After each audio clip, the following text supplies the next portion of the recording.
Olá, vamos dar continuidade à disciplina de Fundamentos de Análise Linguística para a Formação Docente. Estamos no módulo 4, Estudo dos Níveis Pragmático e Discursivo e breves questões sobre estilo, na unidade 2, que se intitula Discurso e Estilo. Começo com uma citação de Barros. A análise do discurso vai além da dimensão da palavra ou da frase e se preocupa com a organização global do texto. Examina as relações entre a enunciação e o discurso enunciado e entre o discurso enunciado e os fatores sócio-históricos que o constroem. Nós temos várias teorias que estudam texto e discurso. O recorte que eu fiz para a nossa aula é da semiótica discursiva, mas vocês também têm outras teorias sobre as quais podem fazer pesquisas e observar as contribuições que elas trazem para entender os discursos e os textos, como, por exemplo, a semiolinguística ou a linguística textual.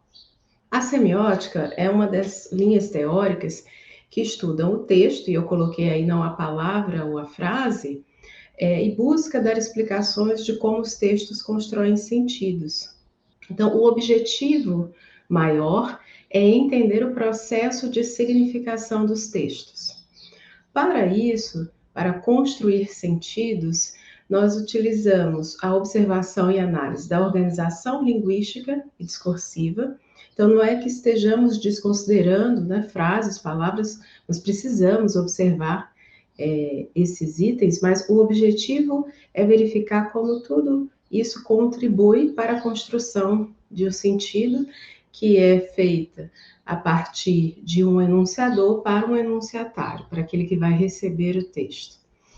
E também vale considerar a relação com os demais objetos culturais. Também é importante dizer que a semiótica estuda todos os tipos de texto que você possa encontrar, né?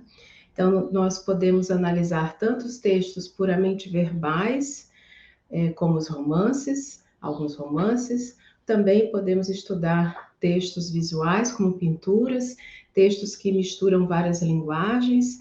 Então, analisar filmes, charges, histórias em quadrinhos, o que você desejar estudar que seja texto, pode se enquadrar dentro da teoria semiótica. A tradução, a adaptação também são estudados pela semiótica.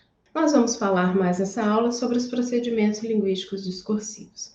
Então, em primeiro lugar, o que é texto nessa perspectiva? A soma de um plano da expressão ou a um plano do conteúdo. Ou, como diz o Fiorin, quando se manifesta um conteúdo por um plano de expressão, eu tenho um texto, surge um texto. Porque nós podemos ter o mesmo conteúdo veiculado por distintos planos da expressão. Você pode ter o mesmo conteúdo, vamos dizer assim, entre aspas, a mesma história, no plano de expressão verbal, por meio de um conto literário, ou também por algo que misture linguagens, como um filme, sobre aquele mesmo conteúdo. A grande questão é que a semiótica propõe essa metodologia de análise com a ideia de um percurso gerativo de sentido, que é focado no plano do conteúdo. E nós temos um caminho interessante que vai do abstrato ao concreto. Na verdade, quando nós fazemos leitura de um texto, nós começamos pelo nível mais concreto até chegar ao nível abstrato. Então, é um caminho, né, de mão dupla em relação à produção ou à leitura de um texto. Como que esse percurso se caracteriza? Bom, a cada etapa eu tenho um enriquecimento e uma concretização. Por isso que no terceiro nível, né, nós temos uma maior concretização. Em cada uma dessas três etapas, nós temos uma sintaxe e uma semântica. Então, rapidamente explicando, a sintaxe é da ordem relacional, ou seja, são regras para encadear essas formas do conteúdo. E para cada uma dessas relações sintáticas, nós temos vários revestimentos semânticos. Por isso, em cada um dos três níveis, nós podemos analisar a partir da sintaxe e da semântica de cada nível. Resumidamente, o nível fundamental trata de uma oposição semântica, é o nível mais abstrato, como eu coloquei aí a primeira etapa, e uma oposição semântica entre dois termos. No nível narrativo, nós temos lá o ponto de vista de um sujeito, a sua relação com os objetos, e aqui já vale dizer que sujeitos e objetos não são pessoas e coisas. No nível discursivo, então, que é o último, nós temos toda essa organização narrativa se tornando discurso com vários procedimentos. Então, como eu disse, quando você vai ler um texto, começa justamente pelo nível discursivo, observando esses procedimentos. Nós vamos dar um exemplo aqui, vou ler o texto com vocês e depois mostrar a análise feita desse texto a partir de Fiorin e Platão. O galo que logrou a raposa. Um velho galo matreiro, percebendo a aproximação da raposa, empoleirou-se numa árvore. A raposa, desapontada, murmurou consigo: "Deixe estar, seu malandro, que eu já te curo." E em voz alta: "Amigo, venho contar uma grande novidade. Acabou-se a guerra entre os animais. Lobo e cordeiro, gavião e pinto, onça e veado, raposa e galinhas, todos os bichos andam agora aos beijos como namorados. Desça desse poleiro e venha receber o meu abraço de paz e amor." "Muito bem," exclama o galo. "Não imagina como tal notícia me alegra. Que beleza vai ficar um mundo limpo de guerras, crueldades e traições. Vou já descer para abraçar a amiga raposa, mas, como lá vem vindo 3 cachorros, acho bom esperá-los para que eles também tomem parte na confraternização." Ao ouvir falar em cachorro, Dona Raposa não quis saber de histórias e tratou de pôr-se ao fresco, dizendo: "Infelizmente, amigo Coricocó, tenho pressa e não posso esperar pelos amigos cães. Fica para outra vez a festa, sim? Até logo." E raspou-se. Contra a esperteza, esperteza e meia. Bem, a partir dessa fábula, os autores nos mostram, sobre os níveis do discurso, a análise de cada uma dessas etapas. Então, no primeiro nível, como eu falei na leitura, o mais concreto, nós temos aí um galo que se protege, que se coloca longe desses perigos, uma raposa que tenta convencer esse galo do fim da guerra entre os animais, e o galo que finge acreditar nela e cita os cães. Nesse momento, a raposa alega pressa e vai embora. Então, isso é que nós observamos no primeiro momento da leitura. No segundo nível, que é mais abstrato do que aquele, nós temos então um personagem que demonstra ser consciente da guerra entre os animais, outro personagem que indica que os animais estão em paz, e no nível do fingimento, nós temos um suposto acordo, mas no nível da realidade eles continuam em desacordo. No terceiro nível, que é o mais abstrato de todos, nós temos então a relação entre guerra e pacificação. Como eu disse a vocês, nós temos uma relação de oposição entre dois termos no nível fundamental, que é o nível mais abstrato. Aqui, então, eu tenho um percurso sintático de afirmação da guerra, negação da guerra, afirmação da pacificação. E o que nos chama atenção nesse texto é que justamente a esperteza do galo é dar a impressão de ter entrado em acordo sobre o que dizia a raposa, mas na verdade ele, por continuar em desacordo, acaba preservando sua própria vida. Então nós podemos dizer que a narrativa de um texto é a história de um sujeito em busca de valores. Para que esse sujeito tenha acesso aos valores, eles são inseridos nos objetos. E os objetos, com os seus valores, circulam entre os sujeitos. Como eu disse a vocês, no nível narrativo isso é muito evidente, essa relação entre sujeitos e objetos. Vou falar um pouquinho mais à frente sobre isso. Nos desdobramentos de uma narrativa, nós temos 3 percursos, né? Um percurso de manipulação, um percurso de ação e um percurso de sanção.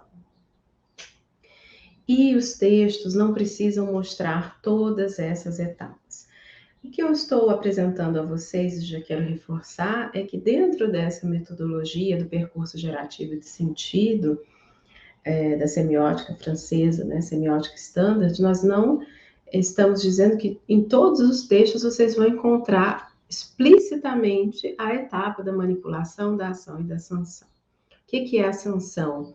É a constatação de que aquela ação foi realizada, que o sujeito realizou o que a gente chama de performance.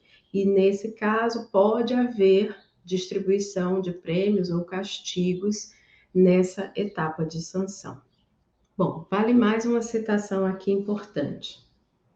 No nível discursivo, a última etapa do percurso gerativo de sentido, a narrativa vai ser colocada no tempo e no espaço. Os sujeitos, os objetos, os destinadores e os destinatários da narrativa, ou seja, os actantes, vão tornar-se atores do discurso graças a investimentos semânticos e de pessoa.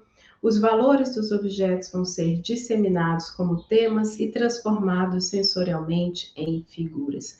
Aqui nós temos um resumo do que acontece no nível discursivo, em que tudo aquilo que já foi preparado pelo nível narrativo se torna mais concreto. Então, você tem investimentos semânticos, né, tem valores, aparecem os temas, podem aparecer as figuras e constitui-se, então, essa etapa mais concreta do percurso gerativo. Agora eu vou explicar um pouco mais em detalhes cada um desses níveis, partindo agora do abstrato até o concreto. No nível fundamental, há uma oposição, como eu disse antes, que serve de base a todo o texto. Então, essa oposição você precisa e pode encontrar quando faz uma análise a partir da semiótica francesa. Pode ser, por exemplo, entre morte e vida, entre liberdade e opressão, entre unidade e multiplicidade.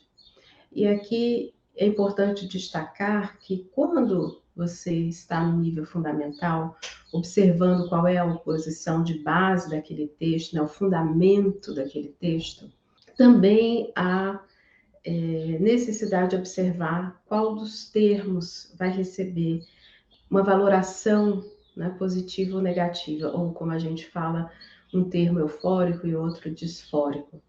É muito natural que a gente pense, por exemplo, que a morte sempre será um tema negativo, sempre vai ser disfórica, e a vida sempre eufórica. Mas você precisa olhar no texto, na construção daquele texto, como que ele é apresentado. Pode ser, e em vários textos, a morte é um elemento positivo e a vida não. Então, aqui não podemos partir daquilo que nós achamos. Nós temos sempre que analisar o texto. Aliás, qualquer teoria, nós precisamos sim olhar para os textos. Bom, não basta também descobrir esses termos que fundamentam o texto, mas você precisa saber a base que une esses elementos, que à primeira vista parecem que estão soltos, desconexos. Então, realmente a gente está pensando em esmiuçar os textos até chegar a essa abstração mínima que ocorre no nível fundamental. No nível narrativo, aqui tem um dado muito importante. Nós temos sempre narratividade. E você pode pensar, mas e se o texto for argumentativo? Se for um texto puramente descritivo? Sempre há narratividade. Narratividade não pode ser confundida com modo de organização narrativo, ou que você também conhece como tipo textual narração, porque a narratividade, o conceito é de transformação de estado, como eu coloquei aí. Então, todos os textos nós temos essa transformação entre dois estados. Nós temos um estado inicial, a transformação, e um estado final. Por exemplo, em algum texto eu posso passar de um não saber a um saber. Tá? Então, a narratividade está em todos os textos, a narração um modo de organização específico de alguns textos, como, por exemplo, os romances. Nesse sentido, o nível narrativo também trabalha com os dois tipos de enunciado, então nós verificamos aí o enunciado de ser, por exemplo, Maria é rica, né, que é um exemplo sintético da ideia de enunciado de ser ou de fazer, José tornou-se rico. E tem essas 4 fases da narrativa que são muito interessantes, né? A manipulação, quando um sujeito age sobre outro sujeito para que este segundo faça alguma coisa, né? Para que este deva fazer ou queira fazer alguma coisa. Na competência, esse sujeito sabe e ou pode fazer alguma coisa.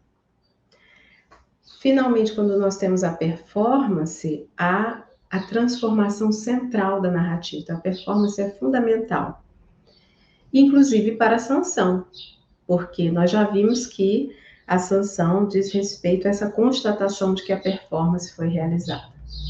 Vale dizer que as fases podem ter a sua ordem alterada. Você pode, por exemplo, começar um texto e perceber que no início se apresenta logo a sanção.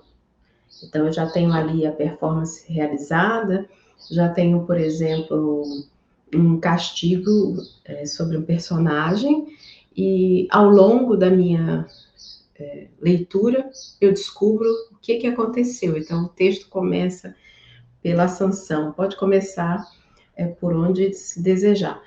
E, como eu disse, não precisa explicitar também tudo. Se você pensar em alguns filmes, por exemplo, de ação, a competência dos protagonistas muitas vezes não é apresentada para nós. Então, ele já sabe fazer, né? Ele realiza já as ações, ele já tem aquele saber e o poder de realizar. E o filme, por exemplo, não precisa explicar.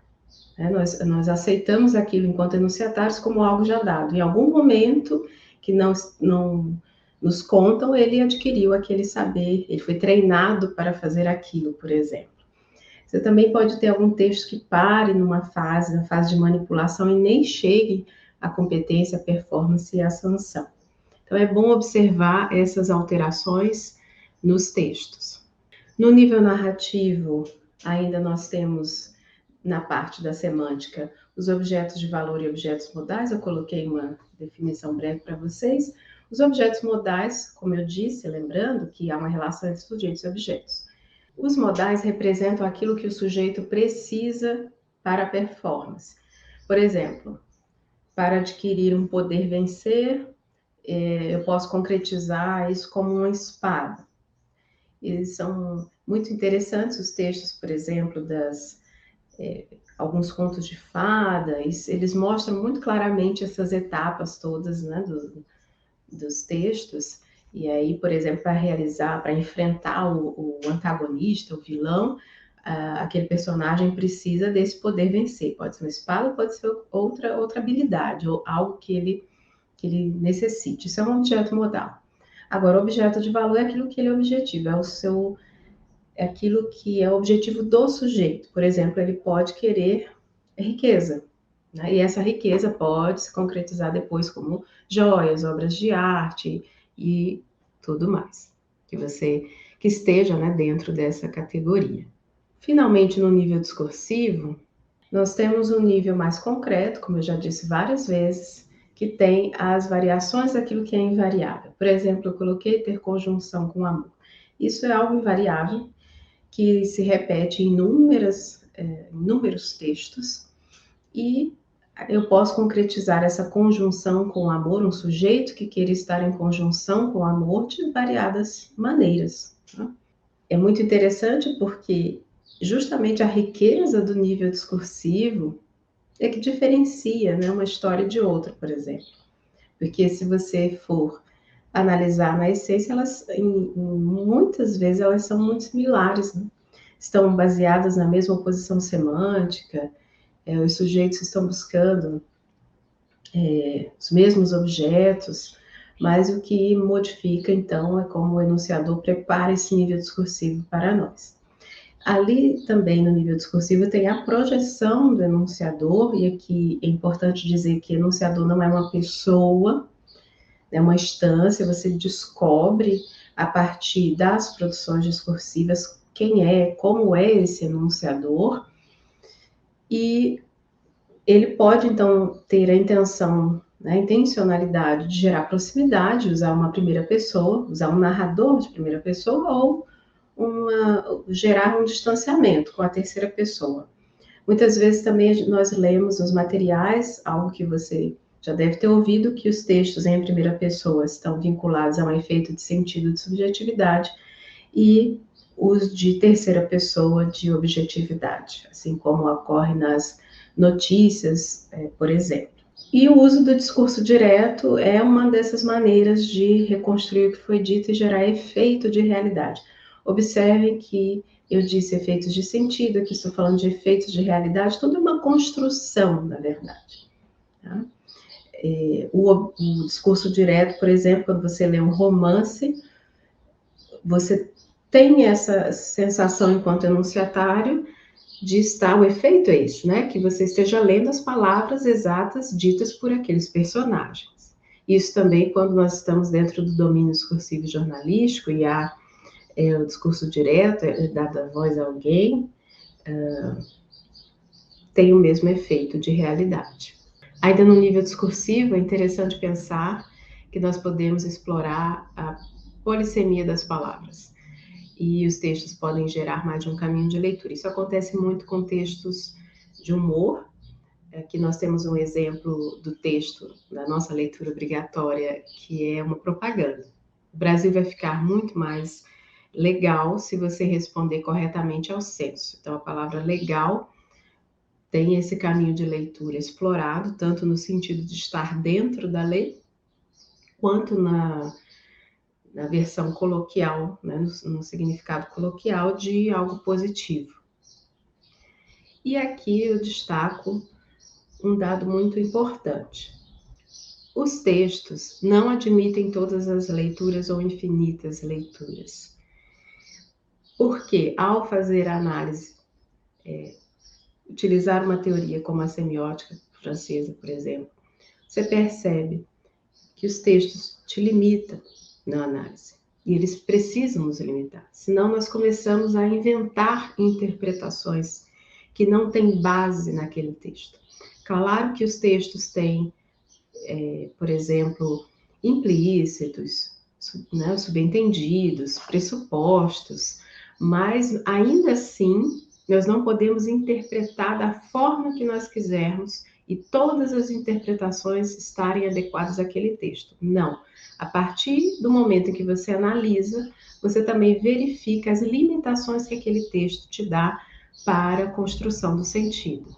No nível discursivo, ainda a gente tem textos figurativos ou textos temáticos. Nós temos os temas e figuras. Os temas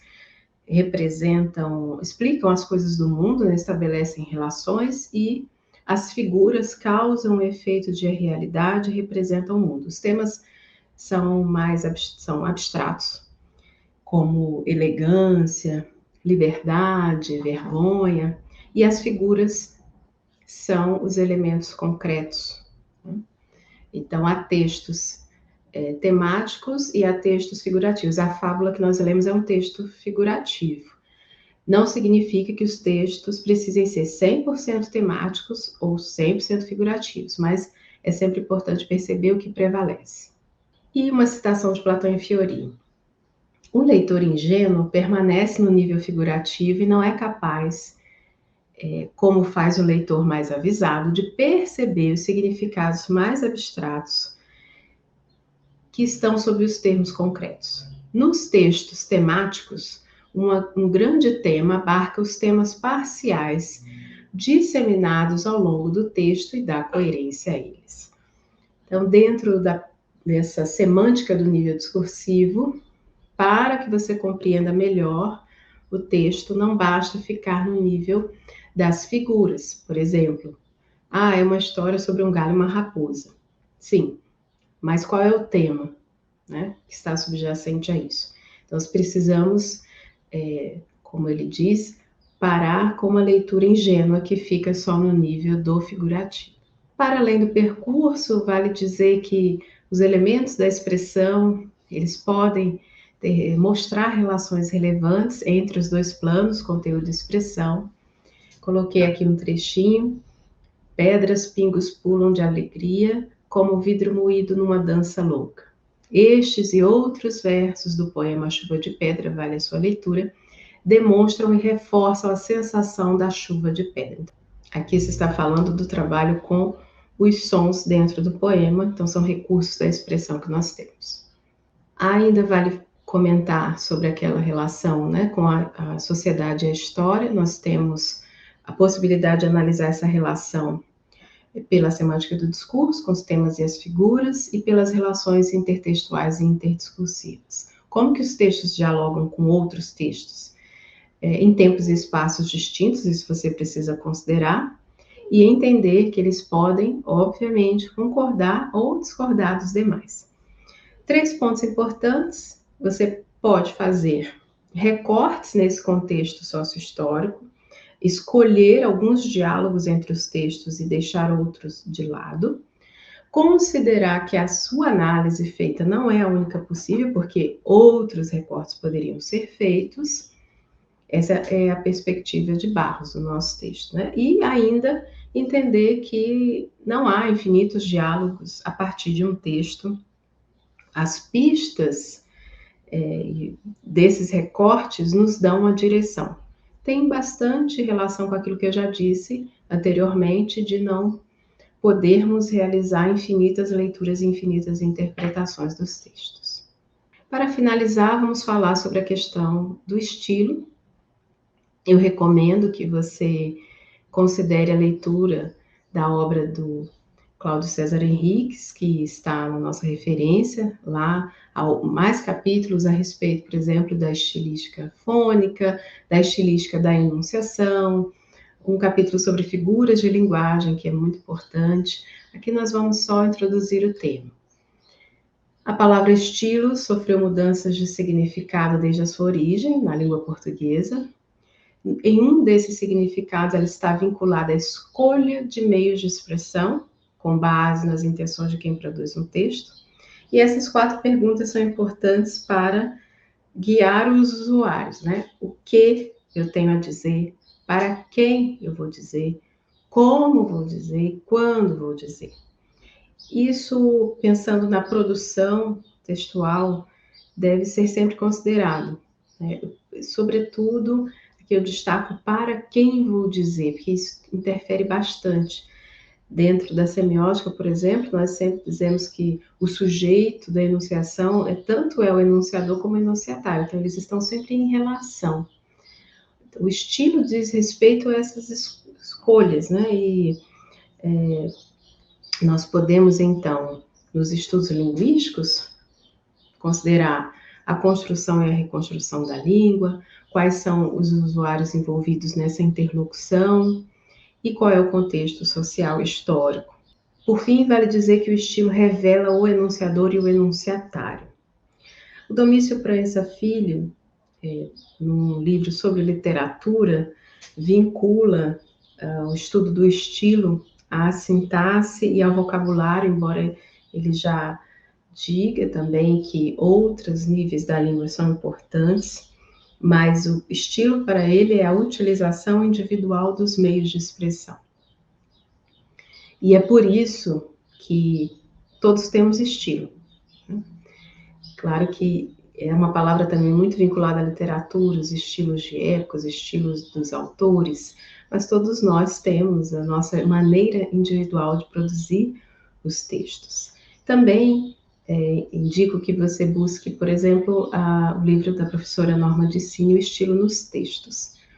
Chegamos ao fim aqui da nossa aula.